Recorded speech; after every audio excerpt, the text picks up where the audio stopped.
From the grand lobby of Saginaw's former post office, where history was once stamped, sorted, and sent on its way, comes a show about the people who keep the Castle Museum running like a well-oiled machine. Welcome to Postscript, the podcast that delivers the stories behind the exhibits, the laughter behind the scenes, and the passionate folks who keep this historic landmark buzzing.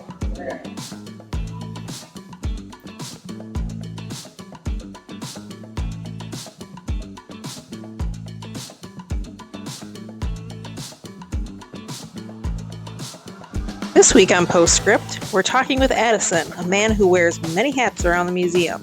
Let's see what he has to say. Well, today we're here with Addison, who is he's got a lot of roles here at the museum. So we're going to find out exactly what he does, what his story is, all of that. So Addison, tell us your name, your official title, and what you do here. So my name is Addison Jasek. I am an administrator in guest relations here. Like Catherine said, I kind of wear multiple hats. I'm also technically like an assistant curator. Like when we get our deeds of gifts back, I deal with those. I catalog artifacts occasionally.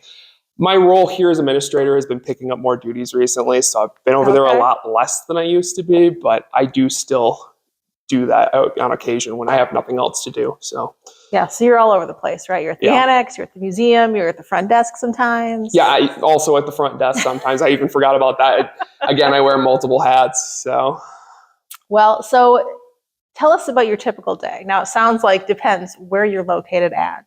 Like on most days, what do you do when you first come in? So when I first come in, I'm usually checking my emails. I'm the one who often sorts the mail, makes sure that the bills get paid, and then filed away so this place keeps running. We may be a nonprofit, but I've learned a lot, and it almost feels like a business in some aspects, just for that fact of just learning how the finances work for this place. Absolutely. So, if I don't have anything particularly important that day, I usually will just start off at the annex and just kind of get going on whatever I happen to be working on at the time period. So okay, cool. So I've noticed when you are sitting at the front desk, you're usually reading something when there's no guests to attend to. So correct. What are you currently reading? What do you like to read? What's that all about? It depends. I like both fiction and nonfiction.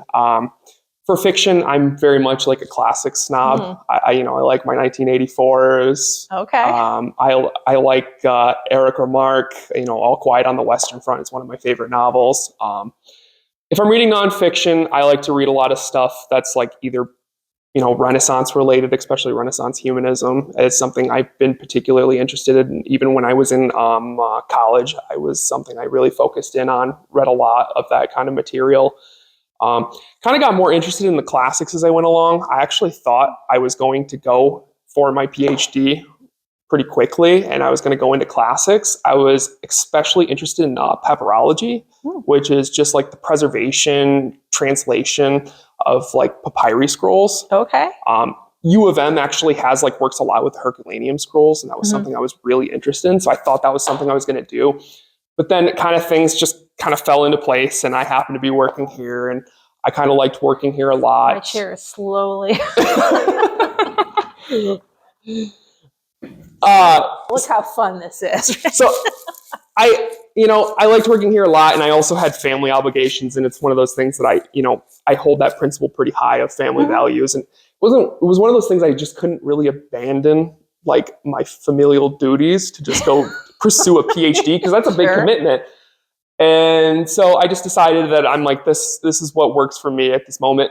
Will I ever maybe attempt to go to grad school? Maybe. I don't know. But as of this moment, I'm kind of comfortable where I am. Also, what I read a lot at the front desk is a lot of Latin, because I taught myself Latin. Been doing it now for 5-6 years. I'm currently reading Virgil's Aeneid. So that's been fun. That is not easy. Reading poetry in your own language is hard enough as is, let alone reading in a dead language that's thousands of years old. Why did you choose to teach yourself Latin? And it was one of those things that like I always kind of called to me as a language for some reason. And then also too, because of me working in a lot of like, Renaissance, medieval literature, and even eventually getting interested in the classics, like, I became more and more obsessed with like Rome and just interested in that kind of stuff. So it kind of just made sense to like learn that language. Cause I'm like, if you're going to have like any credibility, if you're going to talk about this, I feel like you should know like how to read the sources. So, well, there you go.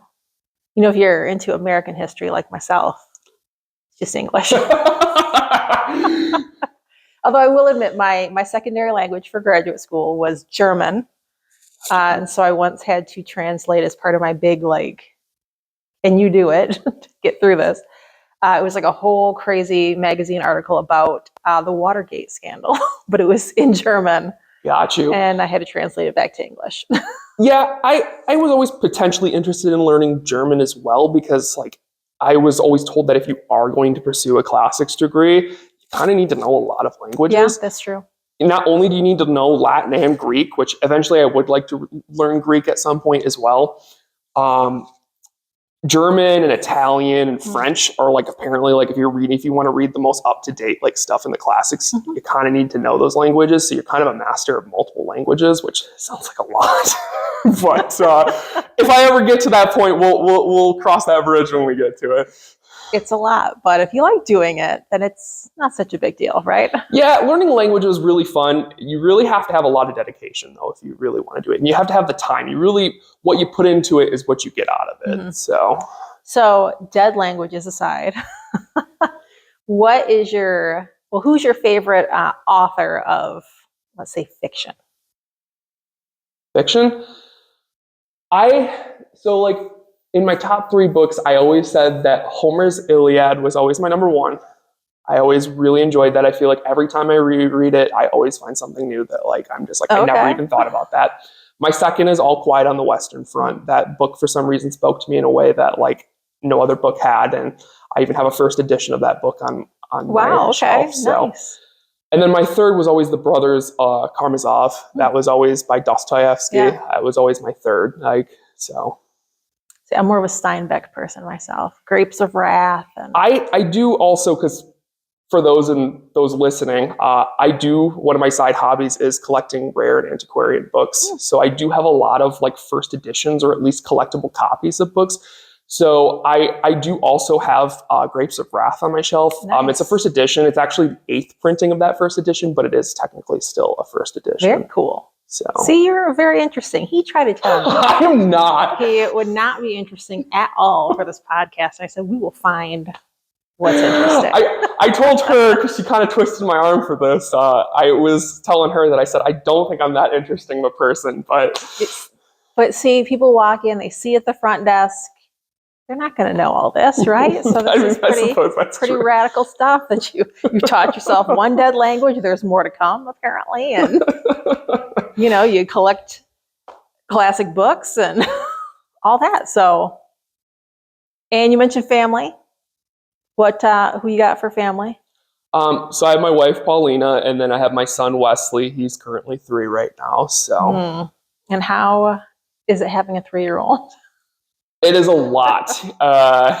Speaking of reading, like I can only read at select times because, he demands all the attention when he's around. So whether I like it or not sometimes. Yes. Having a child has ruined me from reading real books. So I usually read something where you don't have to put a lot of thought into it, or a lot of audiobooks. So. Yeah, that's kind of why I try to like squeeze reading in here when I'm like at the front desk, or like, I also sometimes will read after he goes to bed or whatnot. But I just try to squeeze that in. Same thing with like, I like playing video games too. So I try to squeeze that in where I can. So.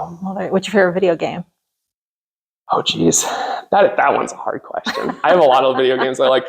I've been really obsessed with like Resident Evil as like a series in general, but there's a lot of those games. So I can really like, probably Resident Evil 1 is one of my favorites out of that one. So I guess we'll go with that for right now because that's what I'm like on. But anyways. Okay. All right. So see, just the scope of your interest is radical. Not really. So what's your favorite thing that you do here at the museum, at the annex in general? I think, that's kind of a difficult question because like I'm constantly doing different stuff and it makes it nice and refreshing, which is always great. I do really like interacting with guests. I always like touching base with guests. And, as I pick up more knowledge about Saginaw County, I like to kind of like, when I see somebody looking at like an artifact that like, I know a little bit about, I like to kind of jump in and add that little extra information for some flair. I also, it's fun cataloging too, because I like, I like being able to like be hands-on with the artifacts. So that's always fun.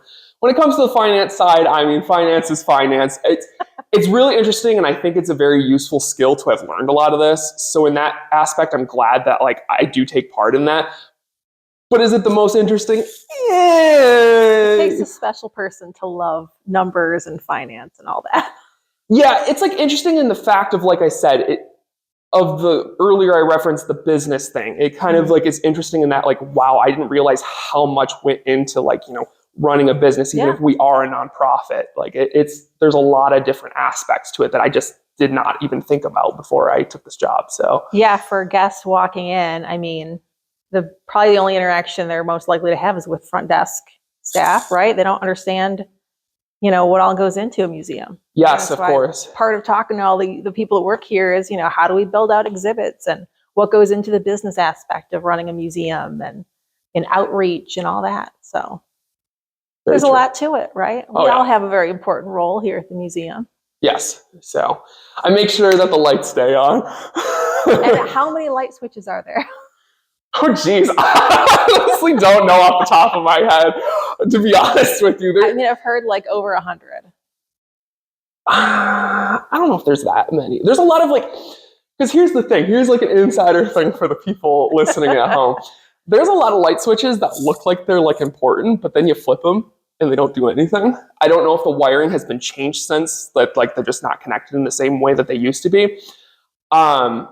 But to be honest with you, it's one of those things that you'd be surprised if when you do it consistently, this goes for all our front desk people, when you do it enough, you can probably do it in like 10, 15 minutes. Like it does not take too long. Like people can really like speed through that once you get the hang of it. So, well, there you go. A lot of light switches. Some don't do anything. They probably do something. You just don't know. Like in my house, like I have one of these houses where they thought it was a great idea that for every light switch that goes on, there's another one that goes off like somewhere else. And, you can flip flop them. So, and if they all get flipped up or down the wrong ways, well, then it's like suddenly it seems like your light doesn't work.